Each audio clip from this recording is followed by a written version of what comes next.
हमारे देश में शादी का बंधन सबसे अटूट माना जाता है। पति पत्नी के रिश्ते को मजबूत बनाने के लिए तीज का व्रत रखा जाता है। वैसे हम बता दें कि हमारे देश में मुख्यतः 4 तरह की तीज मनाई जाती है।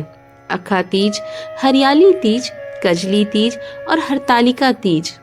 हिंदू पंचांग के अनुसार कजरी तीज हर साल भाद्रपद मास में कृष्ण पक्ष की तृतीया तिथि को मनाई जाती है।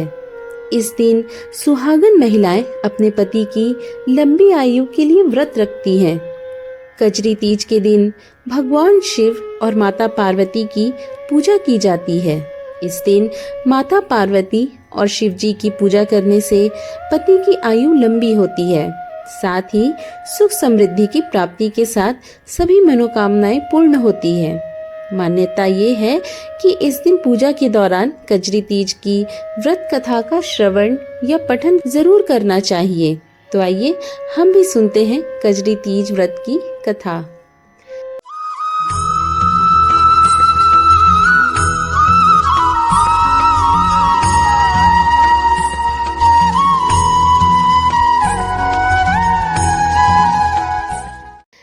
हरे कृष्णा।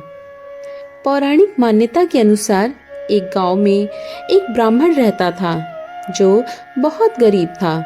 उसके साथ उसकी पत्नी ब्राह्मणी भी रहती थी। इस दौरान भाद्रपद महीने की कजरी तीज आई। ब्राह्मणी ने तीज माता का व्रत किया। उसने अपने पति यानी ब्राह्मण से कहा कि उसने तीज माता का व्रत रखा है, उसे चने की सत्तू चाहिए, कहीं से लेकर आओ। ब्राह्मण ने ब्राह्मणी को बोला कि वो सत्तू कहाँ से लाएगा, सत्तू कहाँ से लाऊं। इस पर ब्राह्मणी ने कहा कि उसे सत्तू चाहिए, फिर चाहे वो चोरी करे या डाका डाले, लेकिन उसके लिए सत्तू लेकर आए। रात का समय था। ब्राह्मण घर से निकलकर साहूकार की दुकान में घुस गया। उसने साहूकार की दुकान से चने की दाल, घी, शक्कर लिया और 1.25 किलो तोल लिया। फिर इन सब से सत्तू बना लिया।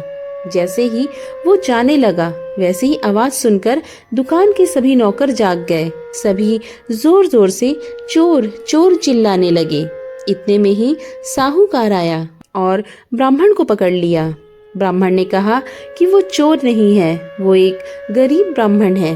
उसकी पत्नी ने तीज माता का व्रत किया है, इसलिए सिर्फ यहाँ 1.25 किलो का सत्तू बनाकर ले जाने आया था। जब साहूकार ने ब्राह्मण की तलाशी ली तो उसके पास से सत्तू के अलावा कुछ नहीं मिला। उधर चांद निकल गया था और ब्राह्मणी सत्तू का इंतजार कर रही थी। साहूकार ने ब्राह्मण से कहा कि आज से वो उसकी पत्नी को अपनी धर्म बहन मानेगा। उसने ब्राह्मण को सत्तू, गहने, रुपए, मेहंदी, लच्छा और बहुत सारा धन देकर दुकान से विदा किया। फिर सबने मिलकर कजली माता की पूजा की। जिस तरह से ब्राह्मण के दिन सुखमय हो गए, ठीक वैसे ही कजली माता की कृपा सब पर बनी रहे। ऐसे ही सुंदर कथाओं का श्रवण करने के लिए अपने इस चैनल को जरूर सब्सक्राइब करें।